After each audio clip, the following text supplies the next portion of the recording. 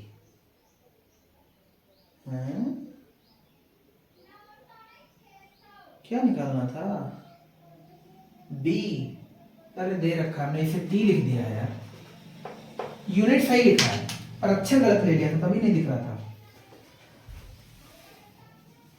B की value है 0.06 Tesla into 0.06। इसे सॉल्व कर लीजिए, जो भी आएगा वो आपका फाइनल उत्तर आ जाएगा किस यूनिट में, मीटर यूनिट में। ठीक है ना, कम से कम 1-2 मिनट टाइम दीजिए, आराम से लगा दीजिए। चलो आगे बढ़ते हैं। मिटाने का काम थोड़ा जल्दी कर रहे हैं ताकि आप अगला सवाल जल्दी कर सकें। ठीक, तो टाइम अगर आपको बचाना है तो स्क्रीन को रोक लीजिए, देन सॉल्व कर लीजिए, फिर आगे बढ़ जाइए। अगला सवाल है, एक इलेक्ट्रॉन है 10 टू पावर -2 वेबर पर मीटर स्क्वायर, बी की वैल्यू है 10 टू पावर -2 वेबर पर मीटर स्क्वायर। ठीक, के चुंबकीय क्षेत्र में 10 की पावर 7 मीटर पर सेकेंड, v बराबर 10 की पावर 7 मीटर पर सेकेंड के वेग से वृत्ताकार मार्ग पर चक्कर चला रहा है, जिसकी त्रिज्या 0.56 सेंटीमीटर है। चक्कर चला नहीं रहा, चक्कर काट रहा है। ठीक, चक्कर तो तुम लोग चला रहे हो कहीं ना कहीं। 0.56 सेंटीमीटर, इसे आप चेंज कर सकते हो 0.56 गुणे 10 की पावर -2। ठीक, कह रहा है इलेक्ट्रॉन के लिए E/m ज्ञात करो। ये थोड़ा सा रूट टाइप आप लोग क्या ही पूछ दिया है, पर कुछ खास नहीं है। mv/qb, चूंकि इलेक्ट्रॉन के लिए बोला है इसने, तो हम इसे EB लिख सकते हैं। क्या लिख सकते हैं, EB। अच्छा, क्या हम इस फार्मूले को ये लिख सकते हैं, लिख सकते हैं ना।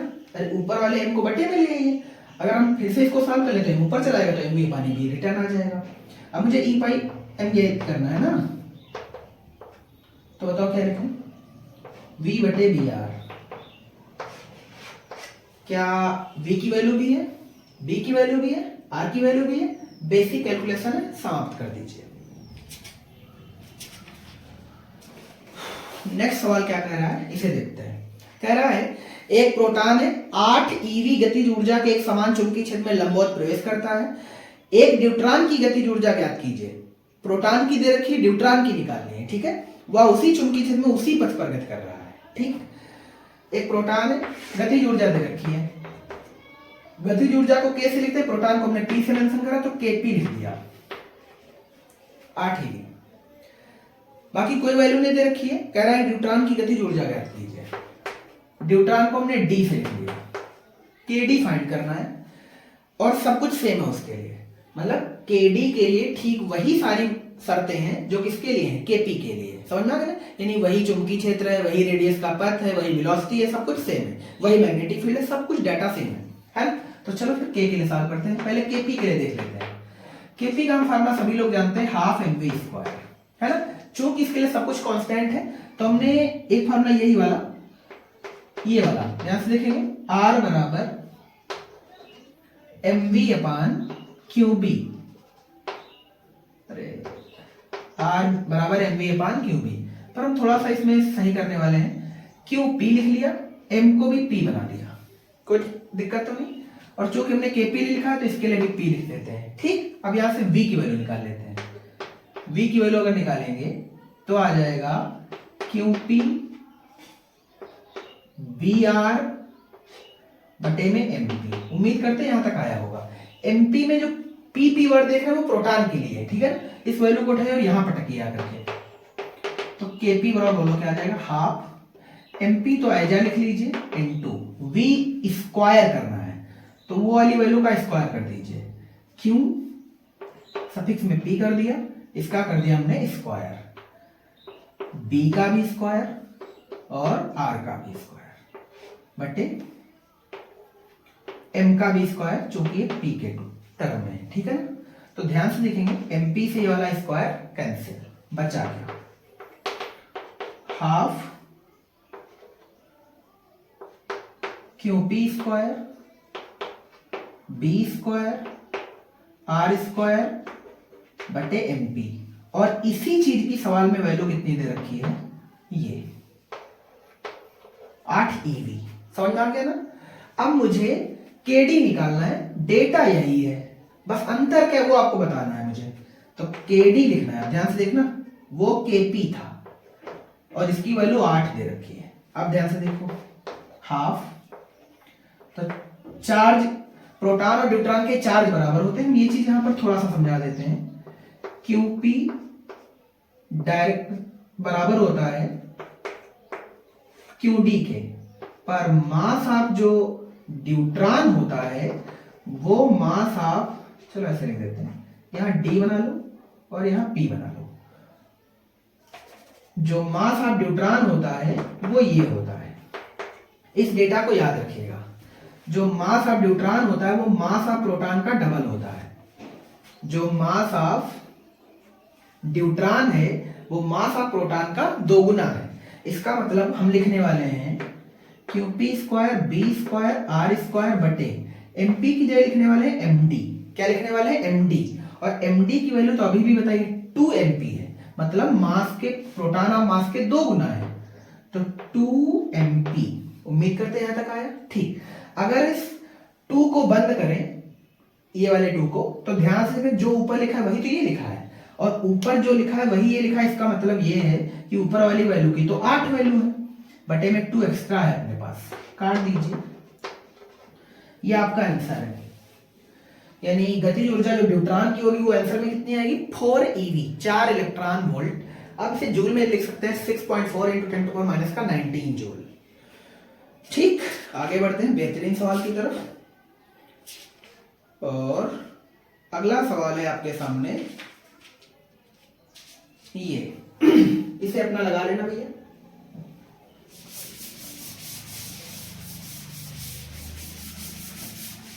ये वाली चीजें याद करके पेपर में जाइएगा, वरना फिर आपको ये कांस्टेंट वहां नहीं मिलेंगे। Charge of neutron equivalent charge of proton, but mass of neutron not equivalent mass of proton. वो एक्चुअल में मास ऑफ प्रोटॉन के 2 गुना होता है। ठीक, चलो अगला सवाल है, एक धारावाही चालक में 8 × 10⁻22 मुक्त इलेक्ट्रॉन प्रति मीटर लंबाई में है। ये चलो इसकी बार वैल्यू पुटिंग कर देते हैं। 8 × 10⁻22 इलेक्ट्रॉन प्रति मीटर लंबाई में है ना, पर ये होते हैं प्रति मीटर क्यूब में। इसका मतलब है कि एक ऊपर गुणा भी करने वाला है इसको, है ना। तो एक्चुअल में ये वैल्यू एन ए की है, ये एन की वैल्यू नहीं है, एन ए की, क्योंकि वो प्रति मीटर क्यूब होता है इसलिए एन ए इतना दे रखा है। उनका मध्यमान अनुगमन वेग, अनुगमन वेग को वीडी से लिखते हैं, कितना दे रखा है, 8 × 10⁻5 मीटर प्रति सेकेंड, सॉरी -5 है क्योंकि अनुगमन वेग माइनस में चलता है। 0.10 वेबर पर मीटर स्क्वायर। बी की वैल्यू दे रखी 0.10 टेस्ला, तो 10 बोलो चाहे 1 भी बोल सकते हो। लंबवत चालक के लंबवत लगने वाले क्षेत्र चालक के लंबवत लगने पर गणना कीजिए। अजीब लिखा है सवाल। पहला पॉइंट क्या क्या ज्ञात करना है, चालक में प्रवाहित धारा। सेकंड पॉइंट ज्ञात करना है आपको इलेक्ट्रॉन पर लगने वाला बल। इलेक्ट्रॉन है, ये बात याद रखनी है। चालक की प्रति मीटर लंबाई पर आरोपित बल। चालक की प्रति मीटर लंबाई पर आरोपित बल यानी F/L ज्ञात करना है। प्रति मीटर लंबाई का मतलब यही हो गया, F/L ज्ञात करना है। ठीक, अब I के लिए फार्मूला लिखते हैं। तो मेरे ख्याल से सबने ये फार्मूला जरूर पढ़ा होगा यार, ये है ना, उड़ा दीजिए। देखो N और A को मिला करके तो ये वैल्यू दे रखी है 10 की पावर 22। E की वैल्यू ये होती है और VD की वैल्यू ये है। ये हमने सवाल नंबर 1 लिया है, यानी ये वाला पॉइंट। ठीक, इसे सॉल्व कर लीजिए, आपका answer. Point number 2। Point number 4 से निकालना है इलेक्ट्रॉन पर। तो हम बताएं यहाँ पर Fe मार्क कर देते हैं। तो Fe जब मार्क करेंगे तो आंसर आ जाएगा EVB sin थीटा। चूंकि पहले ही बात लंबवत की हो गई थी तो केवल EVB से काम चला देंगे।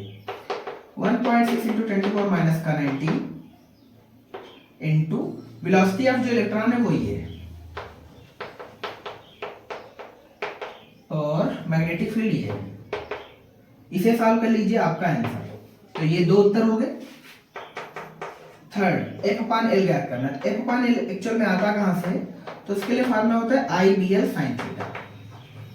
L बटे में ले आएंगे तो ये हो जाएगा F/L बराबर IB sin थीटा। साइन चूंकि 90 है तो FL बराबर IB हो जाएगा। F/L बराबर IB हो जाएगा। I की वैल्यू आप यहां से निकाल चुके होंगे।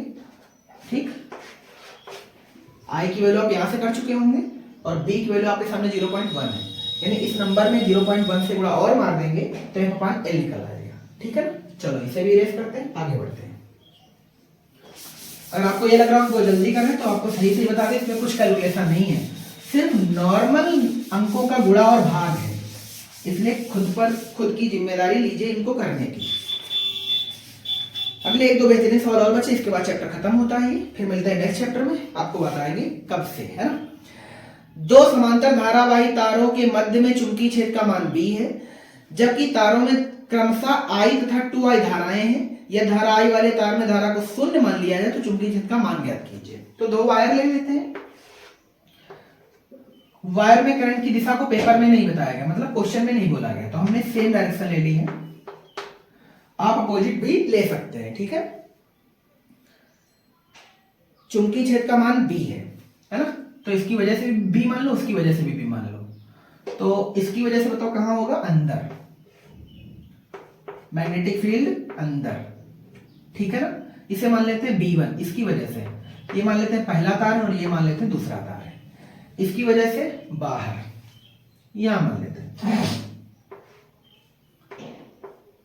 बाहर को हम डॉट से लिखते हैं और इस वाले आंसर को मार्क कर लेते हैं B2 से। अब ठीक है ना, जो B2 है वो 2 वायर की वजह से, जो B1 है वो फर्स्ट वायर की वजह से। चुंबकीय क्षेत्र के मान बताने हैं आपको बीच में, है ना, तो बीच में पॉइंट मान लो यहां पर P पर मैग्नेटिक फील्ड बताना है ना। तो BP बताओ क्या लिखें, ये बाहर है और ये अंदर है। दूरियां चूंकि सेम है, क्योंकि दूरी मेंशन नहीं सवाल में, तो बीच बिंदु पर है, इसका मतलब दूरी कॉमन हो जाएगी, है ना। तो BP बराबर बोलो क्या लिखें, बड़ा वेक्टर माइनस छोटा वेक्टर। तो बड़ी वैल्यू बताओ कौन सी है, B2 है। ऐसा क्यों बड़ा है बताओ, तो क्योंकि B2 में करंट ज्यादा है ना। Vector B2 minus vector B1 solve कर लीजिए आप। म्यू0 I1/2 पाई आर, चूंकि ये कॉमन है, माइनस I1 नहीं सॉरी I2, म्यू0 I1/2 पाई आर। ठीक है ना, ये ठीक। कुछ कॉमन मिल पाएगा, तो कॉमन मिल पाएगा म्यू0/2 पाई आर, अंदर बचेगा I2 माइनस I1, है ना। तो ये तो यही लिखा रहेगा, I2 माइनस I1 की वैल्यू रख देते हैं, म्यू0/2 पाई आर, ये आ जाएगा 2I माइनस I, तो 2I से आ जाएगा I आ जाएगा। इसका मतलब जो वेक्टर BP आएगा वो आ जाएगा mu not I upon 2 pi r. ये आपका आंसर है टेस्ला के रूप में। अगर वैल्यू दे रखी होती तो आंसर भी कर देते, ठीक है। अब कह रहा है आई वाले तार में धारा शून्य मान लो, ये आई बराबर 0 मान लो। अच्छा आई बराबर 0 मान लो तो जो आंसर आएगा वो B2 का ही आ जाएगा, है ना। इसका मतलब यदि आई बराबर 0 तो हम सीधा सीधा लिख सकते हैं यार, देन वेक्टर BP जो इक्विवेलेंट होगा वो वेक्टर B2 के बराबर होगा।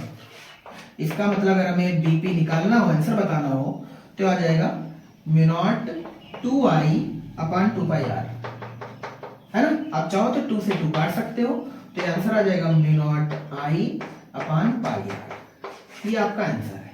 ऐसा कब? जब I में धारा 0 हो। जब I में धारा 0 तो जो BP होगा वो B2 के बराबर, क्योंकि ये मैग्नेटिक फील्ड निरस्त हो जाएगी, क्योंकि जब करंट नहीं तो मैग्नेटिक फील्ड नहीं। BP को सॉल्व करेंगे आंसर ये आ जाएगा mu not I by pi r, ठीक है। अगला बेहतर सवाल देखते हैं, 2 और, बस खत्म होने पर है, वेट करिए थोड़ा सा, 5 मिनट और दीजिए।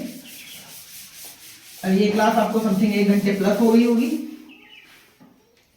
नेक्स्ट कह रहा है संलग्न चित्र में दिखाए गए दो लंबे समांतर तारों AB और CD, 2 वायर दे रखे हैं सवाल में ऐसे,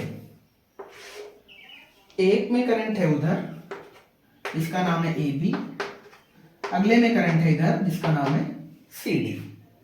दोनों में करंट सेम है, यहां पर भी बाबू 2 एम्पियर, यहां पर भी 2 एम्पियर। बहुत बढ़िया। क्या रहा है लंबवत दूरी 20 सेंटीमीटर है, यानी ये वाला जो डिस्टेंस है 20 सेंटीमीटर, मतलब तारों के बीच की दूरी 20 सेंटीमीटर। तारों की 2 मीटर लंबाई पर L की वैल्यू 2 मीटर है, कितना बल लगेगा? और ये बताइए बल आकर्षण होगा या प्रतिकर्षण। तो आपको बता दें, यदि धाराएं विपरीत हैं तब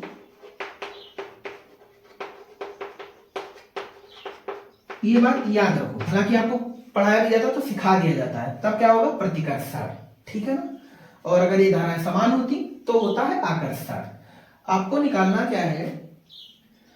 फोर्स निकालना है। 2 समांतर धारावाही चालकों के बीच जो फोर्स लगता है उसकी वैल्यू होती है ये म्यू नॉट 2 पाई I1 I2 अपान R और इनटू में L, ठीक है। तो चलो फार्मूला कर देते हैं यार। देखो इसकी कंप्लीट वैल्यू लिख देते हैं, या बताओ काट भी देते हैं। 4 pi into 10 to power minus 7, हम इसे 10 की पावर 2 इंटू 10 की पावर माइनस 7 में लिख सकते हैं। 2 पाई इंटू I1 की वैल्यू 2, I2 की वैल्यू 2, R की वैल्यू 20 सेंटीमीटर, इसे हम चेंज कर लेते हैं यार, इंटू में L 2 है, ठीक है ना।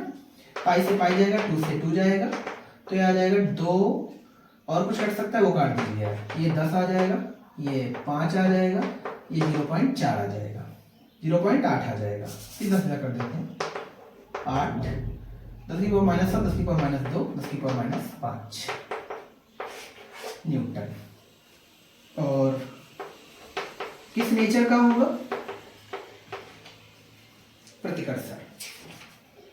बस एक लास्ट सवाल और चैप्टर खत्म, ठीक है। मजेदार सवाल है, उतार लीजिए इसे भी। इस चैप्टर का ये लास्ट सवाल है और इसके बाद हम सेकंड चैप्टर में आएंगे, मैग्नेटिज्म का सेकंड चैप्टर है ना, अभी बात कर लेंगे उस पर। कह रहा 2 समांतर तारों के बीच की दूरी ज्ञात कीजिए।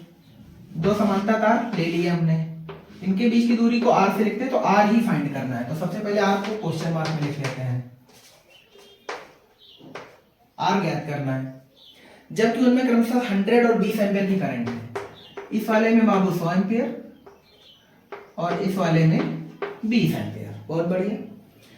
और वे एक दूसरे को 0.08 न्यूटन प्रति मीटर के बल से प्रतिकर्षित करते हैं। अच्छा, प्रतिकर्षण आया तो इसका मतलब धाराएं चेंज होंगी। न्यूटन प्रति मीटर के फॉर्म में आंसर दे रखा है, इसका मतलब F अपान L की वैल्यू दे रखी है 0.08 न्यूटन प्रति मीटर। केवल न्यूटन देता तो F लिखते, चूंकि न्यूटन प्रति मीटर दे रखा है हमने इसलिए F अपान L लिखा है। प्रतिकर्षित करते हैं, धाराओं की दिशा क्या है ना। तो R ज्ञात करना है, धाराओं की दिशा आप देख पा रहे होंगे, एक में ऊपर एक में नीचे, कुल मिला के अपोजिट डायरेक्शन होंगी। तो डायग्राम वो बना लेना, R की वैल्यू फाइंड कर देते हैं। तो हम जानते हैं फार्मूला अभी भी तो लिखा था यार, म्यू नॉट अपान 2 पाई I1 I2 अपॉन R और L को यहां ले आइए, तो हम इसको लिख सकते हैं म्यू नॉट 2 पाई I1 I2 अपॉन R, ठीक है ना। मुझे ये वाला R ही तो फाइंड करना है, तो mu not 2 pi I1 I2 upon F upon L को ऊपर मत ले जाना क्योंकि F अपॉन L की डायरेक्ट वैल्यू सवाल में दे रखी है। चलो वैल्यू रख देते हैं, म्यू नॉट की वैल्यू और 2 पाई की वैल्यू का आंसर होता है 2 × 10⁻⁸, अभी पीछे किया हुआ भी था। I1 100 है, I2 20 है, ठीक है। और F अपॉन L की वैल्यू ये है 0.08। दशमलव के आप सभी समझ में आ रहा होगा, ऊपर 2 जीरो बढ़ जाएंगे, है ना। तो ये कटेगा 4 आ जाएगा, ये कटेगा 25 आ जाएगा, ठीक है ना। 25 की गुणा 2 से करेंगे 50 आ जाएगा, गुणे 10 की पावर 3 लिखा है, 10 की पावर 3 का मतलब 1000 होता है, यहाँ से कर दीजिए तो 10 की पावर -4 आ जाएगा। आप इसे 5 × 10 की पावर -3 लिख सकते हैं। ये आ गया R बराबर, और ये यूनिट आ गया मीटर। क्या आ गया? मीटर। आप अगर ये लिखना नहीं चाहते तो आप इसे ये लिख सकते हैं 5 मिलीमीटर। तो ये वाला जो R है वो कितना आ गया? 5 mm, है ना। और फोर्स बताओ कैसा लगेगा? प्रतिकर्षण क्यों लगेगा? क्योंकि करंट में जो वायर में करंट्स है वो अपोजिट डायरेक्शन में है। सेम डायरेक्शन की जब करंट होती है तो हमेशा आकर्षण लगता है, अपोजिट डायरेक्शन की जो करंट होती है वो एक दूसरे को प्रतिकर्षित करते हैं। बस चैप्टर खत्म। और इसके बाद वाला जो चैप्टर आपको इसका नाम बता देते हैं, धारा लूप पर बल युग्म का आघूर्ण।